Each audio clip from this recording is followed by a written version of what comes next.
Determinant आपने पढ़ा है, क्लास 12th से आप इसको पढ़ते आ रहे हैं, तो हम इसकी डेफिनेशन इन सब पे बहुत ज़्यादा नहीं जाएंगे। इस पे कैसे हम क्वेश्चंस को थोड़ा सा स्मार्टली कर सकते हैं, कैसे हम जल्दी अटैम्प्ट कर सकते हैं डिटर्मिनेंट की हेल्प से, और डिटर्मिनेंट पे किस तरीके के क्वेश्चंस फ्रेम किए जा सकते हैं इस लेवल तक, तो उस पर भी बात करेंगे।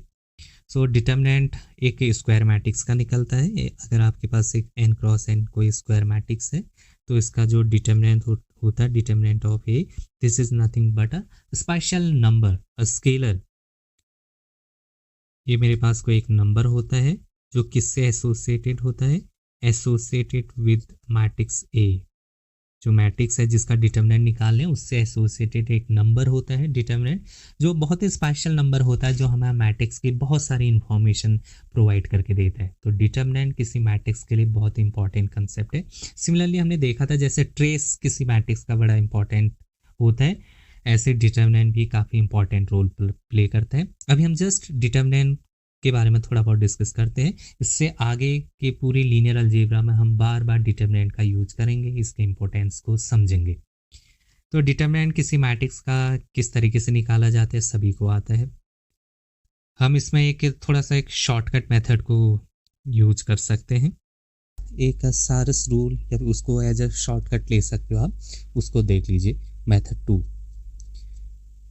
कैसे हम किसी डिटर्मिनेंट को कैलकुलेट करें। कोई भी मैट्रिक्स ले लीजिए, मैं डायरेक्ट डिटर्मिनेंट ही ले लेता हूँ, एक सिंबल के अंदर रख लेता हूँ। सभी को पता है कोई स्क्वायर मैट्रिक्स है तो डिटर्मिनेंट ए के लिए सिंबल हम इसको यूज करते हैं। इसको आप मॉड की तरह ट्रीट मत करिएगा, ये एक नोटेशन है डिटर्मिनेंट के लिए। तो किसी भी स्क्वायर मैट्रिक्स का कैलकुलेट करा जाएगा। और डिटर्मिनेंट क्या होता है, एक बहुत ही एक स्पेशल नंबर होता है जो हमें उस स्क्वायर मैट्रिक्स के बारे में बहुत सारी इंफॉर्मेशन को बताता है और उस इंफॉर्मेशन को इन्फर करने में हमें हेल्प करता है। तो जैसे कोई भी एक एग्जांपल ले लीजिए, 121016020, ये कोई एक डिटर्मिनेंट इसका कैलकुलेट करना है। तो इस शॉर्टकट को देख लीजिए, यहाँ पर जो लेफ्ट में और बॉटम में जो एंट्री रखी है उसको यहाँ कॉपी करिए, और जो राइट में रखी है 10 इनको यहाँ कॉपी करिए। और जैसे 2 क्रॉस 2 का निकालते हैं ना, ABCD, हम करते क्या है, नीचे AD माइनस ऊपर की तरफ जाते समय CB, ये वाला यही थॉट मैं यहाँ पर यूज करूँगा, लेकिन करना कैसे ध्यान दीजिए।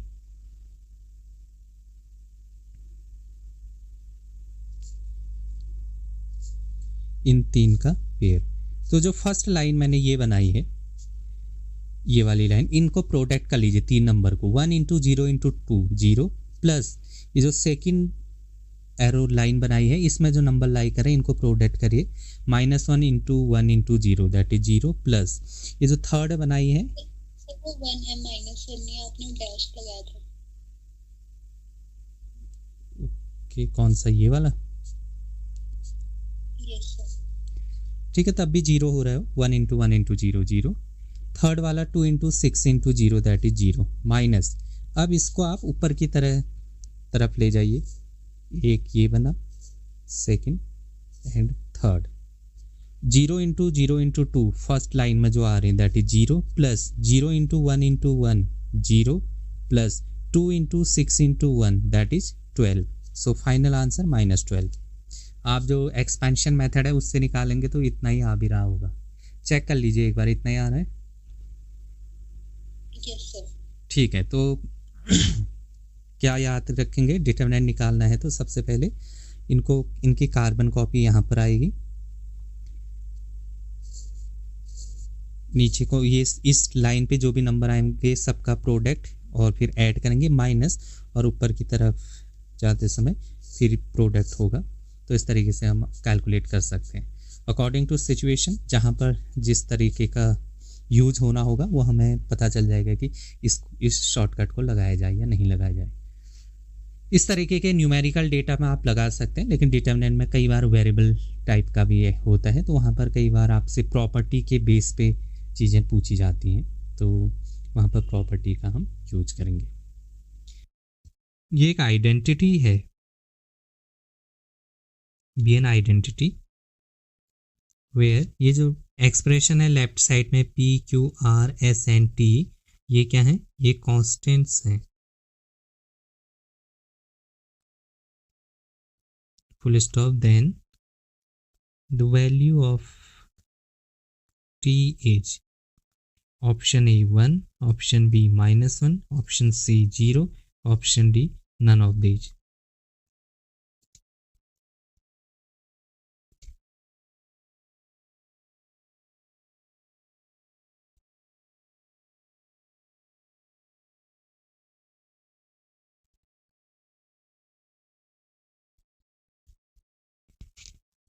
ये क्वेश्चन है, इसके बारे में बता सकते हो?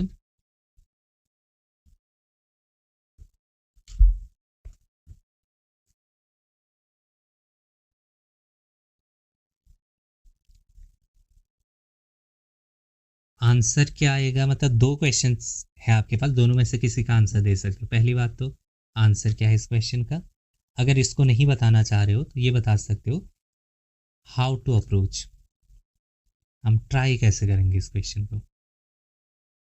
दोनों में से किसी एक का आंसर दे सकते हो। सर हम जो पॉलिनोमियल के जो टर्म्स लिखते हैं coefficient P Q R S, hmm, तो ये जो पी क्यू वाला टर्म है वो इसके रेस के इक्वल और ऐसे कुछ करके डिटर्मिनेंट ऐसे इक्विवेलेंट करके कुछ कर सकते हैं। नहीं, टी वाला टर्म डिटर्मिनेंट के इक्वल होगा, तो कैसे? ये जो इसका डिटर्मिनेंट आएगा वो टी वाला टर्म होगा। नहीं, इसको सॉल्व करोगे तो कुछ ऐसा ही आएगा उसमें, लेकिन वो आ जाएंगे, कोफिशिएंट आ जाएंगे ना, जैसे इसमें पी लैम्डा रेस्ट पावर 4 है, इसको सॉल्व करने पर लैम्डा रेस्ट पावर 4 भी आएगी, उसके आगे कांस्टेंट दिखेगा आपको, और हाँ, वही वो कांस्टेंट कांस्टेंट पी के बराबर होगा। सिमिलरली इसमें क्यूबिक टर्म आएगी, उसका एक कांस्टेंट दिखेगा, वो आपके क्यू के बराबर होगा, एंड सो ऑन एक एक्स्ट्रा कांस्टेंट टर्म रहेगा, वो टी के बराबर होगा, वो पूछा है इसने, वो कितना होगा। तो ये 3x3 की जो डिटर्मिनेंट है, इसको आप सॉल्व करेंगे तो पूरा एक्सप्रेशन आपको ऐसा ही दिखेगा, उसमें p की जगह कोई नंबर, q की जगह नंबर, r की जगह नंबर, s की जगह कोई नंबर और t की जगह कोई नंबर होगा। तो कंपेयर करेंगे, जो फ्री फ्रॉम एनी वेरिएबल है दैट इज कांस्टेंट टर्म है, वो t की वैल्यू हो जाएगी। लेकिन जब आप इसको ऐसे करेंगे तो डिटर्मिनेंट देख लो 3x3 की है और वेरिएबल वाली है, तो इसको ओपन करना, इसको सॉल्व करना है, बहुत ही टाइम टेकिंग एक लेबोरियस वर्क है। यही आपके 3-4 मिनट ले लेगा, फिर कंपेयर करने पे वो सब करने में, मतलब 5 मिनट से ज़्यादा का क्वेश्चन है ये, अगर आप ऐसे करते हैं तो थोड़ा सा स्मार्टली इसको किया जा सकता है। वो कैसे करें, ध्यान दो। इन्फॉर्मेशन मुझे दी है, जो जो इन्फर किया जा रहा है, ये एक्सप्रेशन इसके इक्वल है, मतलब ये एक आइडेंटिटी है, खुद बोला उसने आइडेंटिटी है। जब आइडेंटिटी है तो किसी आइडेंटिटी की स्पेशलिटी क्या होती है, उस आइडेंटिटी के इनफाइनाइटली मैनी सॉल्यूशंस होते हैं। अच्छा, आइडेंटिटी है किसमें, ये पूरा का पूरा एक्सप्रेशन ये इन लैम्डा में आइडेंटिटी है, अगर देख पा रहे हो, क्योंकि P Q R S T तो कांस्टेंट है। तो जब इसके इनफाइनाइटली मैनी सॉल्यूशंस होंगे तो इसका मतलब ये हर P Q R S T के, पी क्यू आर एस के लिए सेटिस्फाई करेगा, सॉरी, हर इन्फाइनाइटली मैनी सोल्यूशन होंगे, तो लैम्डा के इन्फाइनाइटली मैनी सोल्यूशन है, क्योंकि आइडेंटिटी है, तो लैम्डा की बहुत ही सुटेबल वैल्यू आप इसमें प्लग इन कर सकते हो, और मुझे सबसे बढ़िया वैल्यू लैम्डा की यहाँ पर 0 दिख रही है। 0 डाल दो जरा इसमें, जैसे ही आपने 0 डाला तो ये 0 हुआ, केवल लेफ्ट साइड पे t बचा, और राइट साइड पे 0 डालने पे क्या बचेगा, 3 -1 3 1 0 -4 -3 4 0, ये बचा। अब तो इसको सॉल्व कर सकते हो, या कुछ मिस्टेक कर दी मैंने, सॉरी, इसको सही है ना, इसको करेक्ट करिए प्लीज, ये 3t नहीं, ये लैम्डा है। t कहाँ से आ गया इसमें, ये लैम्डा है।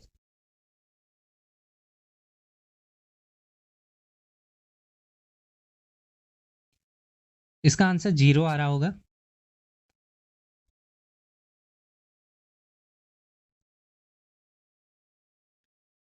डिटर्मिनेंट का आंसर बताओ मुझे।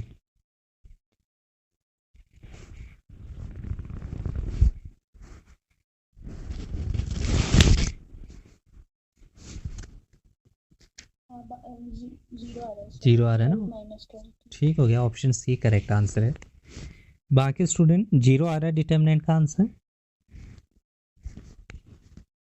Yes sir. ठीक है, आपने डिटर्मिनेंट सॉल्व करा, पक्का 0 आ रहा था या खाली ऐसे ही कह रहे हो? सॉल्व किया है? 12 माइनस 12। ओके, ठीक है, आंसर इसका 0 है। इस डिटर्मिनेंट को देख के ना मैं डायरेक्ट बता सकता हूँ इसका डिटर्मिनेंट 0 आने वाला है, मैंने सॉल्व ही नहीं किया, बिना सॉल्व करे मैंने आंसर 0 बोल दिया था इसका, इसलिए मैंने जल्दी बोला आप लोगों से पहले। अब वो कैसे बोला उसके लिए थोड़ा सा वेट करें, हम ऐसा बहुत कुछ सीखने वाले हैं, बिना पेन चलाए हम आंसर बता देंगे डिटर्मिनेंट का, ऐसे ऐसी ट्रिक्स हैं इसमें, लेकिन इसके लिए थोड़ा सा वेट करना पड़ेगा आपको। एक क्वेश्चन देखिए इसमें,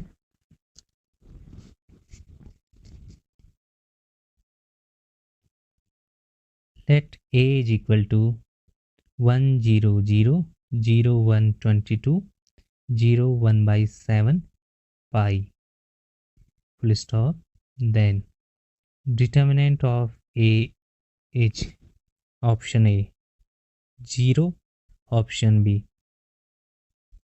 a non-zero rational number, option C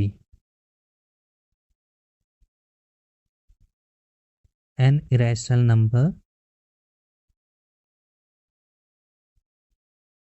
less than 1, option D an irrational number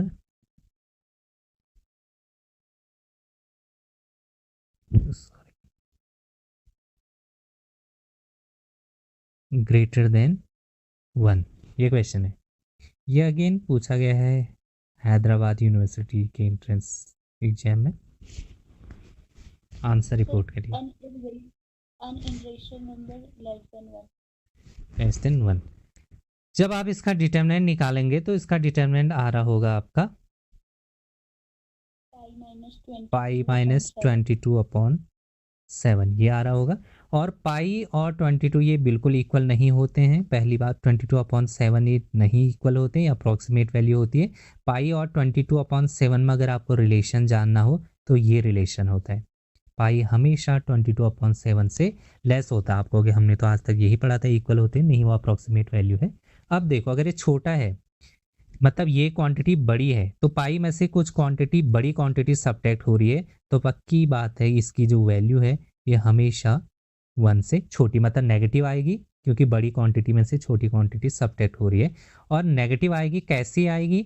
ये रैशनल क्वांटिटी, ये तो रैशनल है, पाई इरेशनल है, तो जब भी दो नंबर में से एक नंबर इरेशनल हो तो उनका सम, एडिशन, बाकी मल्टीप्लिकेशन, डिवीजन जो करना चाहो हमेशा इरेशनल ही होता है। क्यों होता है? क्योंकि इरेशनल नंबर का डेसिमल एक्सपेंशन एक स्टेज के बाद बता नहीं सकते क्या चीज़ है वो, तो उसमें से कुछ फाइनाइट चीज़ आप जो भी हैंडल करोगे या फिर इनफाइनाइट करोगे जिसके बारे में आप जानते हो, तो वो लास्ट का वो अपना नेचर डोमिनेट करेगा उसके ऊपर। तो ये ऑप्शन सी इसका करेक्ट आंसर है।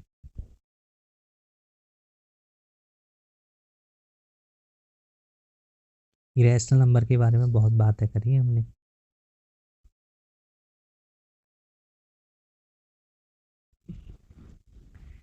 एक क्वेश्चन और देखो, लास्ट क्वेश्चन है आज का, फिर आगे कल डिस्कस करेंगे। मैं सोचा था मैं डिटर्मिनेंट को पूरा करा दूंगा, लेकिन थोड़ा स्पीड मेरी स्लो हो गई, पता नहीं कहाँ पर हुई हो, मुझे भी समझ नहीं आया, मैंने टाइम ज़्यादा ले लिया, लेकिन चलो कोई बात नहीं, समझ में तो आया ना?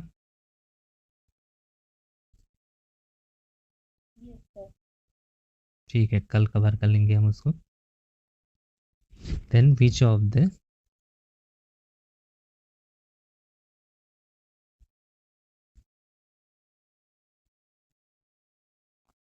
Following statements is true.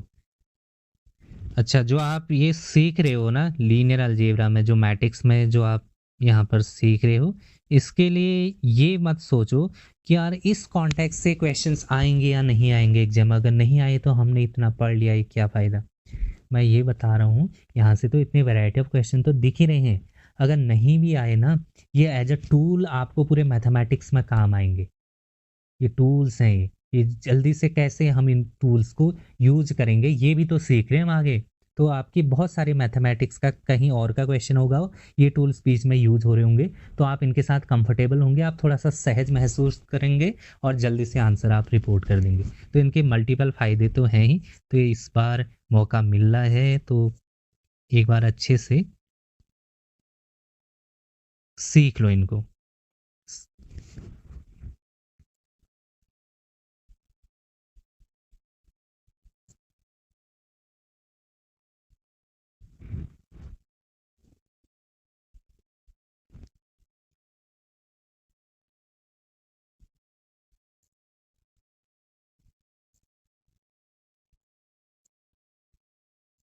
Although मेरी कोशिश है इस पूरे ये मैट्रिसेस वाले में, लीनियर अलजेब्रा में स्पेशली जो ये बेसिक कंसेप्ट है, कई लोग इसको इसलिए नहीं पढ़ाते हैं कि यही अज्यूम करते हैं कि ये तो 12th में पढ़ा होता है, सभी ने 12th से पढ़ते आ रहे हैं, लेकिन कैसा पढ़ा है वो हम सभी को पता है। तो मेरी कोशिश ये है कि मैं इसमें बहुत ज़्यादा डिस्पर्ज ना रहूं, मैं उसी टाइप का कंटेंट इसमें पढ़ाऊँ जो एग्जाम में पूछे भी जा रहे हैं। तो मेरे इसमें जो क्वेश्चंस मैं पिक कर रहा हूँ उसमें मैं जानबूझकर मैं उसी टाइप के क्वेश्चंस ले रहा हूँ जो एग्जाम में पूछे भी जा रहे हैं, ताकि आपको ये ना लगे कि मैट्रिक्स में खाली हम क्यों टाइम वेस्ट कर रहे हैं। मैं पहले ही बता दे रहा हूँ, अगर इससे नहीं भी पूछा जाता है तो इसमें आप बहुत कुछ सीख रहे हैं, इनको हम कहीं और डायरेक्टली यूज कर सकते हैं। इस क्वेश्चन के बारे में बताओ, ये CSIR नेट में पूछा गया क्वेश्चन है 2019 में।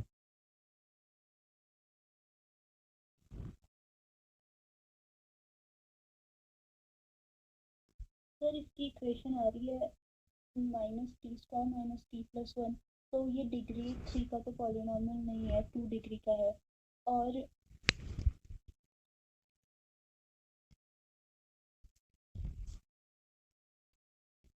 सर इसे इसके डिटर्मिनेंट को 0 होने के लिए t × t+1 = 1 आना चाहिए। तो फिर 1 आने के लिए केवल ऐसी कोई पॉसिबिलिटी है नहीं। बाकी स्टूडेंट भी सोचिए थोड़ा सा, देखो क्वेश्चन तो हम लास्ट में सॉल्व तो हम कर ही ले रहे हैं, वो कोई बहुत बड़ी बात है नहीं, ज़्यादा इम्पोर्टेंट है इस दौरान आप इस पे सोच पा रहे हैं या नहीं, कैसे अप्रोच करें, ये इम्पोर्टेंट है। ये माइंड को ओपन करके रखिए, माइंड ओपनिंग क्वेश्चंस हैं ये।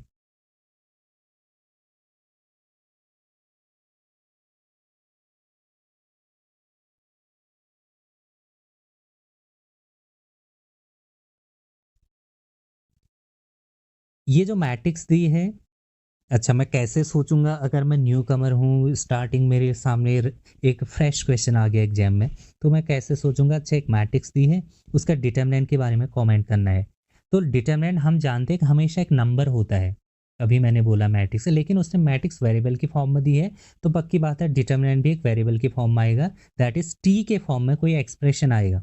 तो बोला कि वो डिटर्मिनेंट क्या इसका पक्का 0 होगा, मैं निकाल लूँगा उसको तो पता चल जाएगा। फर्स्ट ऑप्शन है डिटर्मिनेंट एक पॉलिनोमियल, मैंने बोला ना फंक्शन के फॉर्मेट में आएगा, टी के फॉर्म में पॉलिनोमियल है ऑफ डिग्री 3 का, तो मैं उसका डिटर्मिनेंट निकाल के ही कमेंट करूँगा। फर्स्ट और सेकंड आंसर तो आपके ऑप्शन बहुत जल्दी कट जाएंगे अगर या टिक हो जाएंगे अगर ऐसा मिलेगा तो। चलो मैं डिटर्मिनेंट निकाल के रख ही देता हूँ, क्या आया इसका 1 - t - t², ठीक है, मतलब -t² - t+1, ये इसका डिटर्मिनेंट आया।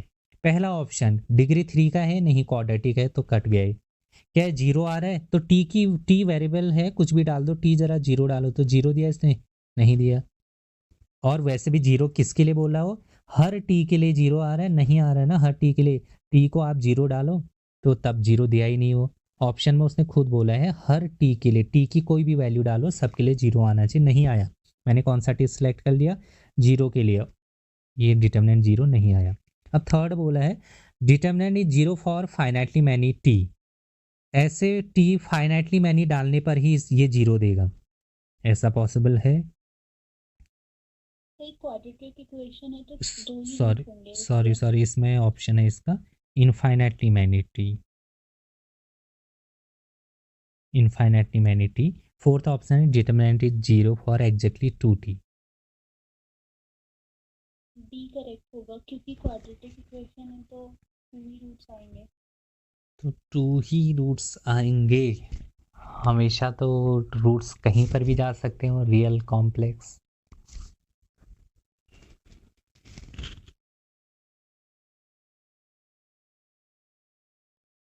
एग्जैक्टली टू आएंगे ना, लेकिन रूट्स कॉम्प्लेक्स भी तो हो सकते हैं। हाँ, तो यहाँ पर सॉल्व करके रियल आ रहे हैं, ये आ रहा है +-1 माइनस √3/2। ठीक है, ये जो डिटर्मिनेंट है ये बोला कि ये जीरो होगा कौन सी वैल्यू के लिए। यार इस इक्वेशन को सॉल्व ही कर लो, इससे पता चल जाएगा टी की कितनी वैल्यू आ रही है। तो दो तो आएंगे मुझे पता है, क्वाड्रेटिक है, लेकिन क्या वो रियल आ रही है कॉम्प्लेक्स आ रही है? इसने बोला है रियल आनी चाहिए, तो तब आप इसको टिक करोगे। इसको सॉल्व करने की भी ज़रूरत नहीं थी। देखो हम कैसे टाइम बचा सकते हैं, कितनी जल्दी, जितना टाइम हम बचाएंगे ना क्वेश्चन में से छीनेंगे उतना, क्योंकि एक जैसे क्वेश्चन नहीं आएंगे ना किसी एग्जाम में, डिफिकल्ट भी तो आएंगे, तो वहाँ हम उस टाइम का यूज कर पाएंगे ऐसे छोटे क्वेश्चन में से निकाल के। ध्यान दो, ये जो डिटर्मिनेंट है इसका डिस्क्रिमिनेंट कर सकते थे कि नहीं, इसका डिस्क्रिमिनेंट निकालो, b² - 4ac कितना आया?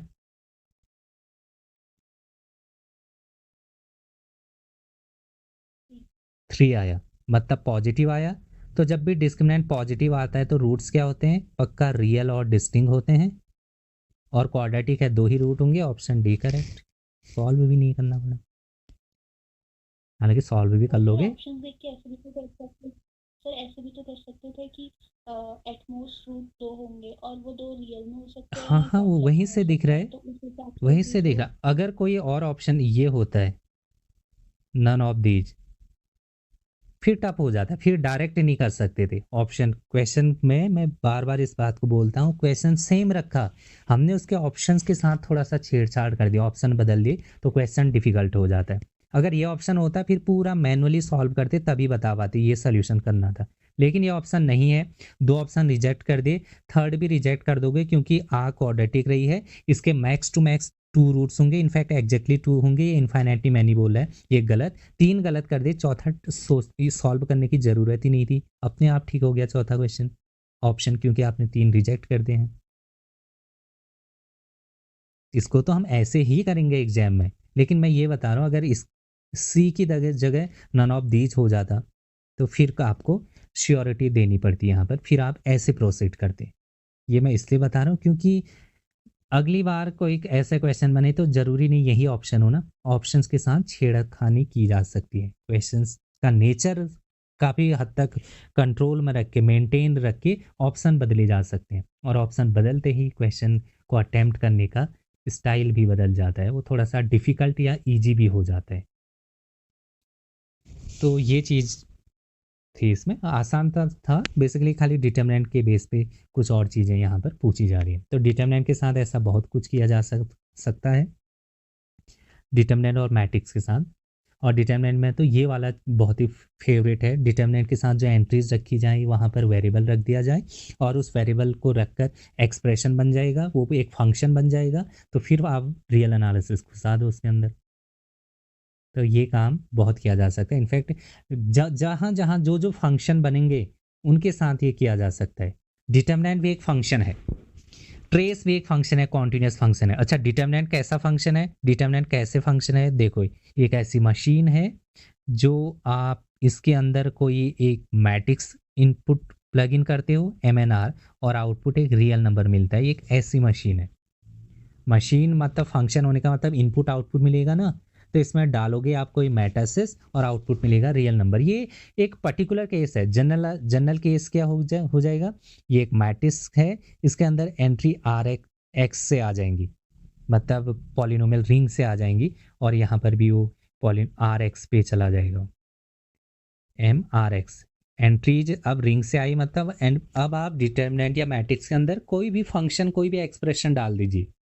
तो इस तरीके का एक मोस्ट जनरल फंक्शन है डिटर्मिनेंट। तो ये ध्यान देना, लीनियर अलजेब्रा में भी, मैट्रिसेस में भी इसको फंक्शन के साथ बहुत खेला जा सकता है, क्योंकि जनरली एक फंक्शन है ही, और ट्रेस भी एक फंक्शन होता है, कॉन्टिन्यूस फंक्शन होता है। उसका प्रीवियस एग्जाम्पल आपको दिख गया होगा जहाँ पर रेंज पूछी थी उसने। तो इस तरीके के क्वेश्चन इस पर बनाए जा सकते हैं। खैर क्वेश्चंस बनाने की कोई लिमिट नहीं है, अनलिमिटेड क्वेश्चंस बन सकते हैं। ये वैरायटी ऑफ क्वेश्चंस करने से हम थोड़ा सा ये सीख पा रहे हैं कि कैसे अप्रोच करना है, कैसे इन चीज़ों को सोचना है। मैं पहले ही बोल दे रहा हूँ, जो हमने क्वेश्चन करे हैं एग्जाम में आपको इनमें से एक भी क्वेश्चन नहीं दिखेगा, फ्रेश क्वेश्चन आएंगे, लेकिन आइडिया इन्हीं में से, इन्हीं के आसपास घूमेगा। कंसेप्ट लिमिटेड होते हैं तो इन्हीं में से कोई आइडिया आपको वहाँ पर यूज करना पड़ेगा। Let A be a 3x3 matrix with integral entries. इसके एंट्रीज जो भी होंगे वो इंटीजर होंगे, such that determinant of A must be 0, sorry, must be 1, full stop. What is the maximum possible number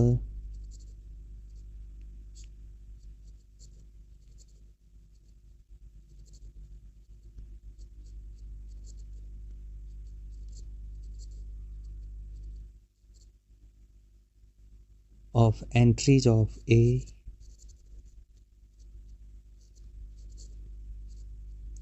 that are even?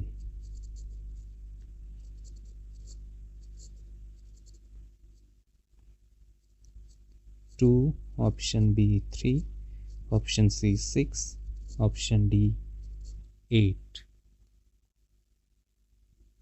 ये question है tipper 2018 में पूछा गया क्वेश्चन है।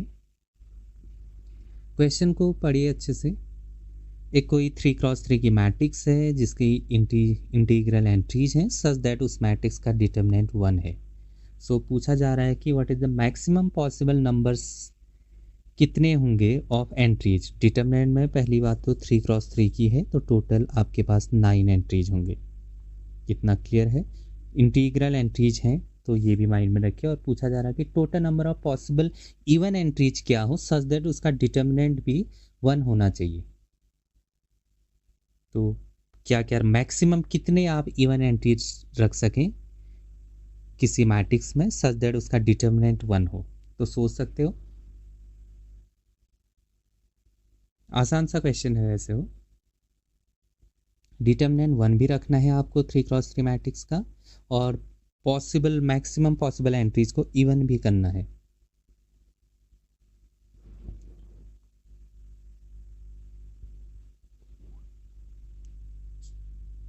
एक मैट्रिक्स देखिए आपके सामने रख रहा हूं मैं 1 1 1 0 0 0 0 0 0।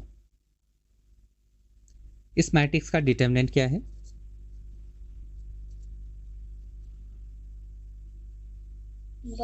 1 है डिटर्मिनेंट। तो ये जो एग्जाम्पल है गिवन क्वेश्चंस की सारी कंडीशन को फुलफिल कर रहा है।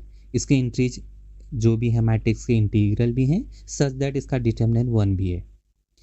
So maximum possible number of entries of A that are even. Although ऐसे बहुत सारे मैट्रिसेस होंगे जिनकी इवन एंट्रीज होंगी और डिटर्मिनेंट 1 भी होगा, लेकिन मुझे उसकी इवन एंट्रीज को मैक्सिमाइज करना है। तो मैक्सिमाइज करने का सबसे बढ़िया जो एग्जाम्पल आप इसमें देख रहे होगे, सारे जीरो क्या होता है? जीरो इवन नंबर होता है। तो इसमें मैक्सिमम नंबर आपके तो इवन आ गए हैं। इसके अलावा अगर आप डायगोनल में इनके अलावा आप यस जीरो नहीं जीरो होता है। इवन नंबर की डेफिनेशन क्या होती है? डिविजिबल बाय मतलब 2 से डिविजिबल। जीरो बाय डिफॉल्ट 2 से डिविजिबल होता है, कंप्लीटली डिविजिबल होता है। So zero is an even number.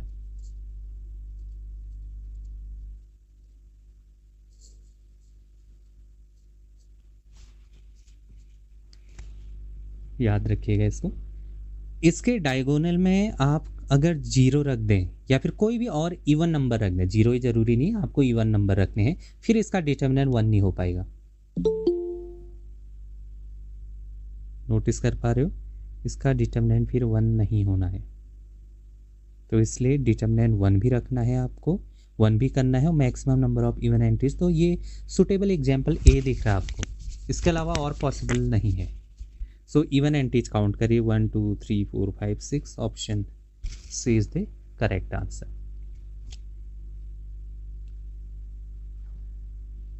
तो आगे बढ़ते हैं इसमें।